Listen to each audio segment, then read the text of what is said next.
Hi guys, so welcome back. So in this video, I'm going to cover a company called Aavas Finances. ठीक है? So Aavas Finances क्या करते हैं? They are another affordable housing finance company. ठीक है? Housing finance थोड़ा overview दे दूँ ये space में. अभी we have recently see कि भाई आपका माइक्रो फाइनेंस स्पेस में कितना प्रॉब्लम हुआ एंड अभी ग्रेजुअली वो इम्प्रूव हो रहा है बट अभी एमएसएमई स्पेस में भी अभी there are signs of problems कि सबने क्रेडिट कॉस्ट बढ़ा दिया है Bajaj Bajaj finance the biggest player is telling कि we are seeing that segment to grow at the slowest rate in this year in for FY 26 फिर दूसरे सब जो छोटे अच्छे अच्छे क्वालिटी कंपनीज लाइक 5 स्टार हो गया SBFC हो गया they have also increase the credit cost guidance मतलब प्रोविजन बढ़ गए इन शॉर्ट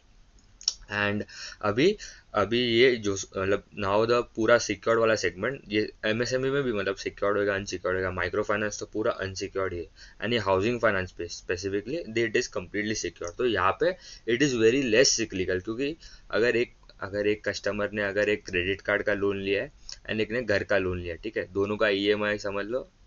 एग्जाम्पल दोनों का 30,000 है सेम ही है दोनों का तो जो जो जो कस्टमर है इट इज़ हायर प्रोबेबिलिटी कि भाई वो पहले घर का EMI पे करेगा एंड उसके बाद ही वो सब क्रेडिट कार्ड पर्सनल लोन ये सब सेगमेंट में कम करेगा क्योंकि वो तो पूरा अनसिक्योर्ड है तो मतलब उसमें क्या करेगा NBFC आके भी मतलब it can but mainly first the customer tries to pay out the home loan उसके बाद ही ये सब दूसरे जो unsecured personal loan consumer durable loan उसके उसका ही पैसा देते हैं ठीक है तो मतलब ये सेगमेंट में अब देखो कस्टमर का रिस्पॉन्सिबिलिटी हाईएस्ट क्योंकि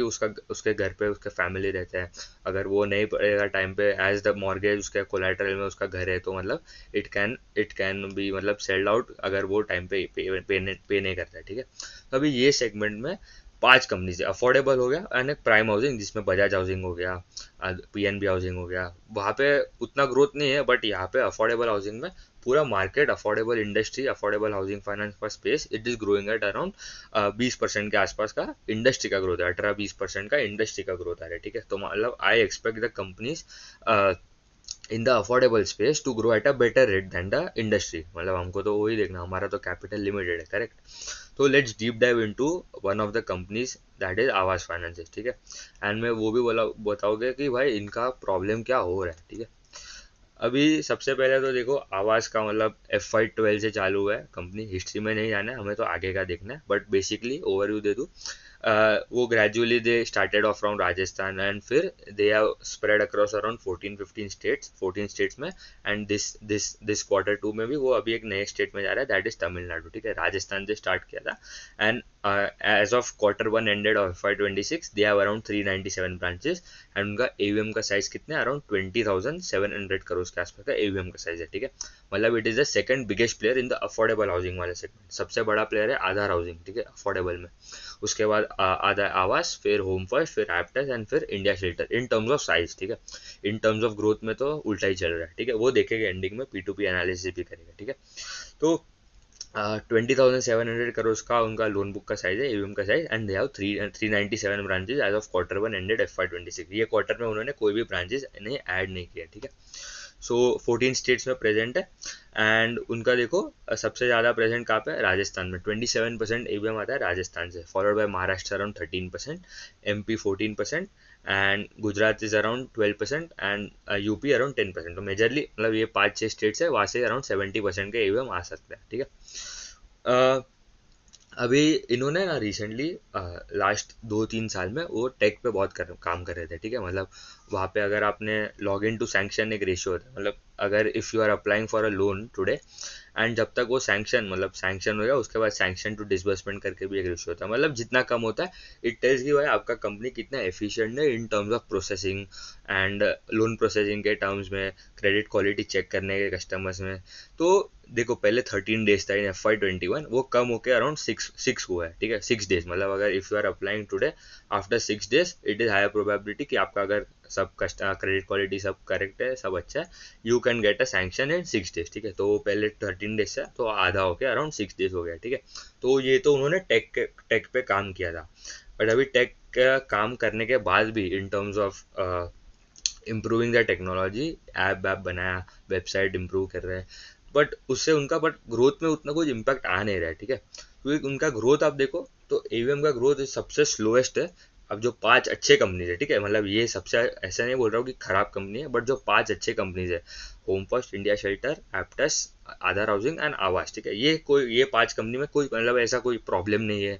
कोई टर्न अराउंड जैसा नहीं है, बहुत छोटा भी कंपनी नहीं है। अब देखो स्टार हाउसिंग, एसआर हाउसिंग, वो तो बहुत छोटे कंपनी है, वहाँ पे तो ग्रोथ ही नहीं है बिल्कुल। वही मतलब फॉर दैट साइज, ठीक है, मतलब उनका तो 1000 करोड़ के आसपास का भी एवीएम नहीं है, उनका तो 20-25% का ही ग्रोथ आता है। तो ये जो 5 कंपनीज है उसमें से I am telling Aavas is the slowest and the most dull company in terms of growth. आप देखो, क्योंकि मेनली यहाँ पे एसेट क्वालिटी तो सबका सिमिलर है, क्योंकि सिक्योर्ड बुक है पूरा, होम लोन, लैप, एमएसएमई वाला सेगमेंट ये 100% सिक्योर्ड है, तो इसीलिए कोई एसेट क्वालिटी बॉटम लाइन में आपको कोई उतना प्रॉब्लम नहीं है। बट मेन आपका टॉप लाइन मतलब एवीएम में ग्रोथ उतना कुछ आ नहीं रहा है, ठीक है। They use to grow around 25-30%, फिर वो ग्रोथ स्लो हो गया 20-25% हुआ, and now it has slowed down to 16% in Q1 of FY26, ठीक है। तो 16% का खाली ग्रोथ है इन एयूएम, ठीक है, मतलब it is growing at half of rate of what India Shelter is growing. Home first का भी ग्रोथ अराउंड 30%, 29-30% आ रहा है। तो मतलब there are better companies available with similar valuation, ठीक है, इनका 3 टाइम प्राइस टू बुक है,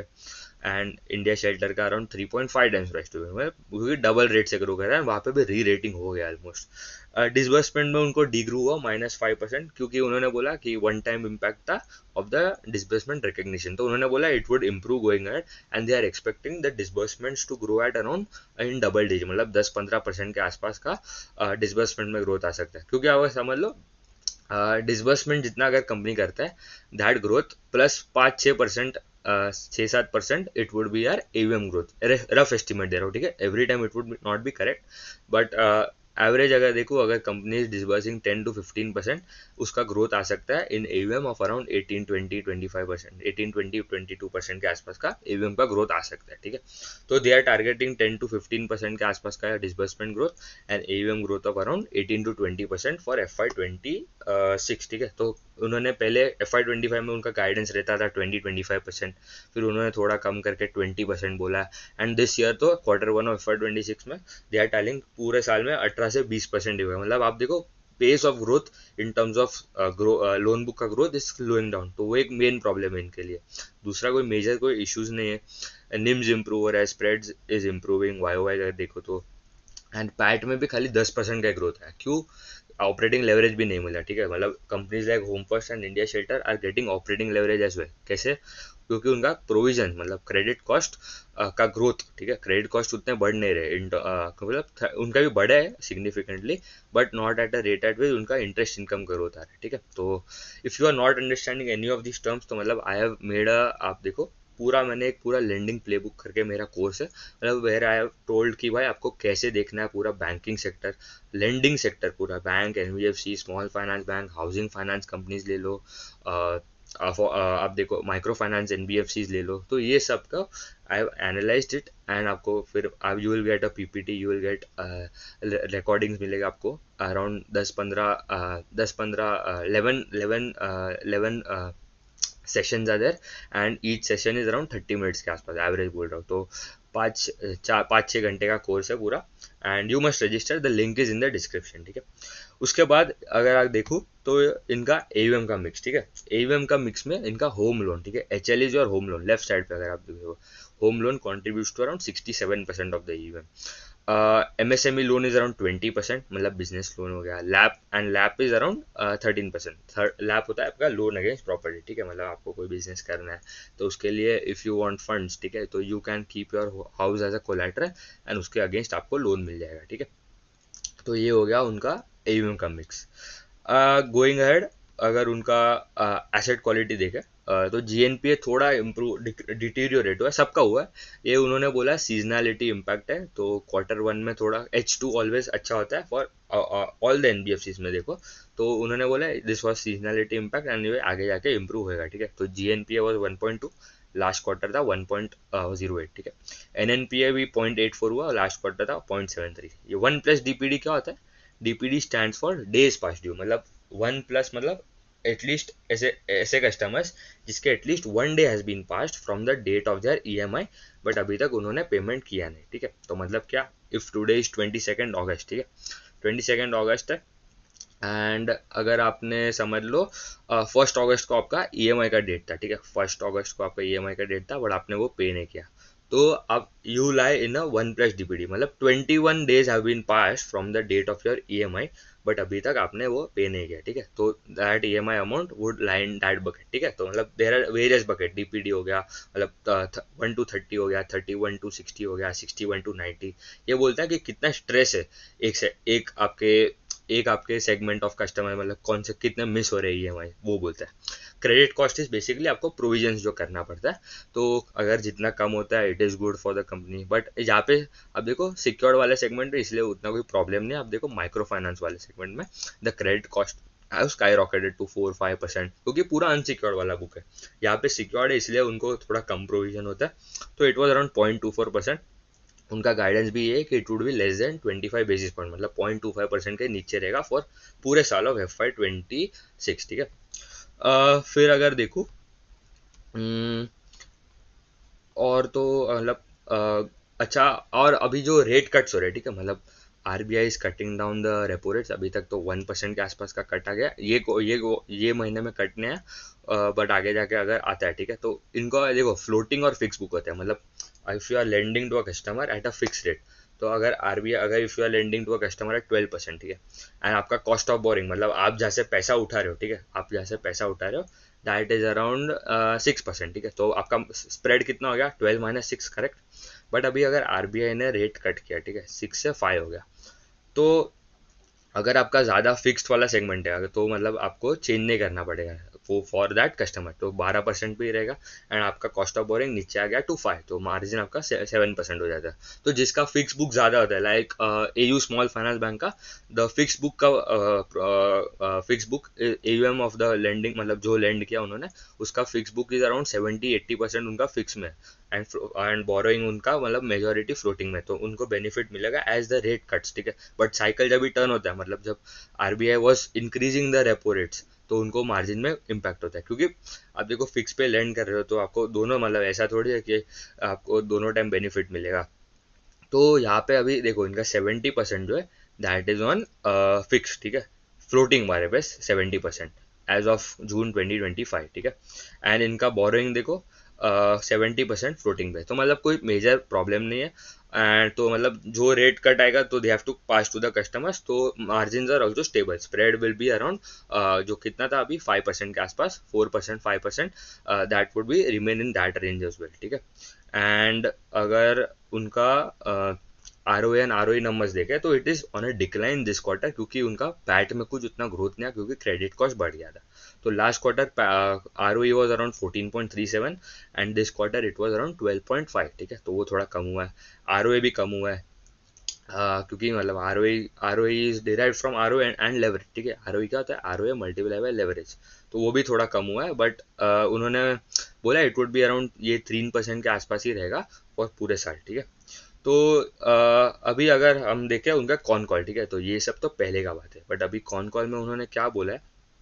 अगर एक बार देख लूँ तो हाँ, ठीक है, तो Aavas is guiding to grow their AUM for FY26 at around 18-20%, which is the slowest among सब 5 कंपनी में से, ठीक है, Home First, Aptus, India Shelter, Aadhaar and ये आवास, 5 कंपनी में से सबसे स्लोएस्ट आवास का ही ग्रोथ है। Disbursement double digit as I told, 10-12% के आसपास का डिसबर्समेंट में ग्रोथ आएगा, एंड ये क्वार्टर तो -5 था, तो मतलब दे हैव टोल्ड कि नेक्स्ट क्वार्टर 15-16% आ सकता है, तो ही पूरे साल में आप उनका 10-12% होगा, करेक्ट, क्योंकि एक क्वार्टर में तो आपका नेगेटिव है। एसेट क्वालिटी के टर्म्स में अगर देखो क्रेडिट कॉस्ट का guidance is to be less than 0.25%, अभी 0.24 बेसिस पॉइंट था। 1+DPD to be less then 5%, वो भी well in the range, and GNP and NPA to be less than 1.25, वो भी मतलब एसेट क्वालिटी में कोई मेजर प्रॉब्लम नहीं है। ये क्वार्टर में उन्होंने कोई भी ब्रांच ने ऐड किया था, तो Q2 में they are telling to add around 10 branches in all that branches would be in Tamil Nadu, जो उनका नया स्टेट है, वहाँ पे वो नया मतलब अभी नया एक्सपांड कर रहा है, new state, they are entering a new state.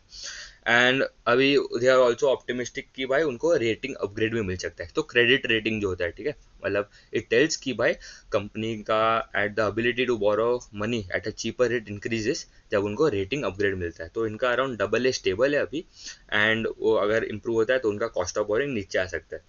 आप देखो बड़े कंपनीज लाइक बजाज फाइनेंस, चोला फाइनेंस, L&T फाइनेंस, ये सब का क्रेडिट रेटिंग कितना आएगा? ट्रिपल स्टेबल, टॉप नॉच, मतलब सबसे अच्छा, सबसे बेस्ट। ये सब छोटे छोटे कंपनीज है, ग्रेजुअली ग्रो कर रहे हैं, तो इनका भी इंप्रूव हो रहा है, ठीक है, मतलब कोई कंपनी में प्रॉब्लम नहीं है। But as they get efficient, उनका अगर ग्रोथ अच्छा आता है, profits grow at a good rate, तो उनको भी रेटिंग अपग्रेड आ सकता है, ठीक है। तो इट वुड, अगर वो दे आर एक्सपेक्टिंग कि अगर मिलेगा तो that would help them to reduce the cost of borrowing. And medium term guidance भी देखूँ तो they are targeting 55,000 crore of AUM by FY30, ठीक है, जो हम लोग ने पहला स्लाइड जो देखा था, ठीक है। 55,550 बिलियन है, ठीक है। तो that comes to 55,000 crore of AUM by end of FY30, तो मतलब 4 साल में ऑलमोस्ट मोर देन डबल करने वाला है, तो that would B growth of around 20% के आसपास का AUM का ग्रोथ आएगा। तो ग्रोथ इज अच्छा है ग्रोथ, बट दूसरे companies are growing at a better rate. अभी मैं क्यों बोल रहा हूँ, अभी आता है P2P एनालिसिस करते हैं, ठीक है। अभी देखो 5 कंपनीज जो है, ठीक है, सबका साइज ऑलमोस्ट सिमिलर है। ये दो जो है, आधार एंड आवास का सबसे बड़ा साइज है, एंड वहाँ पे एज द बेस इंक्रीज आपको मतलब ग्रोथ भी थोड़ा इश्यू होता है, ठीक है। तो सबसे अच्छा कंपनी का बात करूँ, India Shelter is the fastest growing company in terms of loan book का ग्रोथ एंड डिसबर्समेंट भी, मतलब सब में, एंड एसेट क्वालिटी भी सिमिलर है। तो AUM का ग्रोथ कितना है? 34% इन ये क्वार्टर 1 ऑफ FY26 में। एंड ये कंसिस्टेंटली लास्ट 4 5 6 क्वार्टर से they are easily growing about 30%, क्योंकि एक तो आपका बेस भी छोटा है एंड आपका वैल्यूएशन भी अच्छा था, मतलब तभी तो मतलब it was around 2.5 2.8 time price to book, वो अभी री रेट होकर अराउंड 3.5 टाइम्स आ गया, ठीक है। फिर दे एंड उनका गाइडेंस फॉर FY26 से अराउंड 30 to 35% का ग्रोथ, तो मतलब सबसे हाईएस्ट गाइडेंस उनका है, एंड वो डिलीवर भी कर रहे हैं, तो management is walking the talk as well. Second company का बात करूँ, होम फर्स्ट, ये भी अच्छा कंपनी है, इनका भी लोन बुक का साइज अराउंड 13,500 करोड़, एंड वो टारगेट कर रहे हैं that AUM to reach around 20,000 crore by end of FY27। तो नेक्स्ट मतलब ये साल एंड नेक्स्ट ईयर,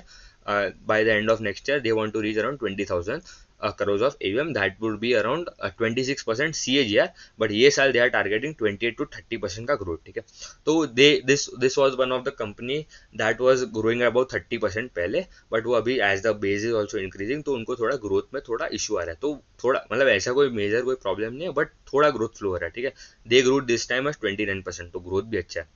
फिर थर्ड कंपनी आता है एप्टस हाउसिंग, ठीक है, एप्टस वैल्यू हाउसिंग। इनका कैसा है कि ये कभी डिलीवर करते हैं नंबर्स, कभी मतलब गाइडेंस तो अच्छा है, ठीक है, बट वो deliver, it is very lumpy in terms of they are guidance, क्योंकि एक क्वार्टर कभी they guide to grow at around 28 to 30%, but वो करता है 25%, फिर एक बार करता है 27%, फिर करता है 24%, तो this quarter they grow only 24%। उनका AUM का साइज आप देखो 12,000 करोड़ है, एंड वैल्यूएशन भी 4 टाइम्स प्राइस टू बुक है। बट इनका अब इन द पूरे इंडस्ट्री में इनका सबसे अच्छा ROE का नंबर है, ठीक है, तो 20% के आसपास का ROE का नंबर है, तो दैट इज ऑल्सो गुड, ठीक है, मतलब डिसेंट कंपनी है, ग्रोथ भी ठीक ठाक है, बट ये कभी डिलीवर कर पाता है, कभी नहीं कर पाता है। Compare to, I find India Shelter and Home First थोड़ा बेटर लगता है मेरे को, क्योंकि they are available at cheaper valuation than Aptus, and growth भी उनका बेटर है, ठीक है। एंड फिर आ जाता है दो बड़े कंपनीज में, जो आधार हाउसिंग है, जिनका 25,000 करोड़ का AUM का साइज है, and they are growing at around 21%। उनका गाइडेंस भी यही रहता है to grow by 20 to 22%, and valuation भी 3.5 टाइम प्राइस टू। तो ये आवास एंड आधार जो है, दे आर 20% का ग्रोथ इंजन। ये India Shelter, Home First and Aptus जो है, they are around 30 28 30%। India shelter का तो 30% प्लस है, Home First and Aptus I would say around 30% 28 30% के आसपास का ग्रोथ रेट आता है। And they are also decent company, growth भी अच्छा है, ठीक ठाक ग्रोथ है, 20% का ग्रोथ है, एंड एज अ सबसे बड़ा कंपनी है। एंड आवास का अगर देखो 20,000 crore of AUM with 16% growth, तो मतलब आधार हाउसिंग का साइज भी छोटा है, ठीक है, अरे आवास का साइज भी छोटा है compare to Aadhar Housing, but then too they are growing at a little lower rate compare to Aadhar Housing, ठीक है। एंड वैल्यूएशन आप देखो three time price to book है। तो देखो यहाँ पे इंडिया शेल्टर का valuation is 3.5 time price to book, and they are growing at 34%, ठीक है। एंड गाइडेंस क्या है? 30 to 35% ग्रोथ फॉर FY26, तो मतलब गाइडेंस भी अच्छा है। एंड आवास का valuation 3 time price to book है, and they are growing at 16%, मतलब India Shelter is almost growing at more than double rate से ग्रो कर रहा है। एंड वैल्यूएशन आपको लगेगा कि चीपर है, बट ये चीप है क्योंकि एक रीजन है, क्योंकि ग्रोथ कम है, ठीक है। इनका कंसिस्टेंटली आप देखो ग्रोथ कुछ आ नहीं रहा है ऐसा। यहाँ पे अगर देखूँ 17% के आसपास का उनका ग्रोथ आया है in last 1 year during 12 months, and 3 years में 22% के आसपास का ग्रोथ आ रहा है। प्रॉफिट ग्रोथ भी आप देखो, मतलब ऑपरेटिंग लेवरेज उतना कुछ मिल नहीं रहा है, ठीक है। तो ठीक ठाक कंपनी है, ग्रोथ भी वेल बिलो, दो अच्छे कंपनी है तो उसको कंपेयर करूँ तो it is not up to the mark मेरे हिसाब से। एंड कोई रिकमेंडेशन नहीं है, you have to do your own analysis. And आप देखो स्टॉक में भी, मतलब जब तक पैसा नहीं बनेगा स्टॉक में, क्योंकि if you are not able to outperform your peers in terms of growth, तो आपके पैसे में, आपके कंपनी में कोई इंटरेस्ट नहीं देगा, ठीक है। तो आप देखो कंपनीज लाइक होम फर्स्ट हो गया, इनका कैसा है ग्रोथ,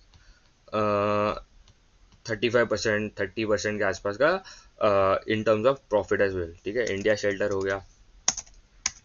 इंडिया शेल्टर का भी consistently they are growing, and उनका वैल्यूएशन भी चीपर था, ठीक है। 40% के आसपास का लोन बुक का ग्रोथ है, सेल्स का ग्रोथ है, एंड 46%, मतलब ऑपरेटिंग लेवरेज भी मिला, ठीक है। तो India Shelter and Home First मुझे थोड़ा बेटर लगता है, कोई रिकमेंडेशन नहीं है। एप्टस का भी यही प्रॉब्लम है, कभी वो डिलीवर कर पाता है, कभी नहीं कर पाता है। तो you have to analyse it your by your own. But अगर अगर आपको, मतलब आपको पूरा अगर लेंडिंग स्पेस समझना है तो आई हैव गिवन है लिंक इन द डिस्क्रिप्शन। वहाँ पे आपको पूरा banking, lending sector, banks, NBFC सब समझ आ जाएगा। एंड ये स्पेस में मतलब अच्छे टेलविंड्स है, पूरे इंडस्ट्री में ग्रोथ अच्छा है। प्राइम हाउसिंग में भी आप देखो, बजाज हाउसिंग 1 लाख करोड़ का एवीएम लेके आता है, and they are growing at 23%, 24%, ठीक है। मतलब 1 लाख, मतलब almost double the, almost 5 times the size of Aavas financial, and they are growing at 24-25%। उन्होंने भी गाइडेंस कम किया, बट वहाँ पे उन्होंने प्राइम हाउसिंग वाला सेगमेंट है। तो बजाज हाउसिंग का भी already I have made a video, you can check that out as well, ठीक है। तो इतना रखते हैं, थैंक यू।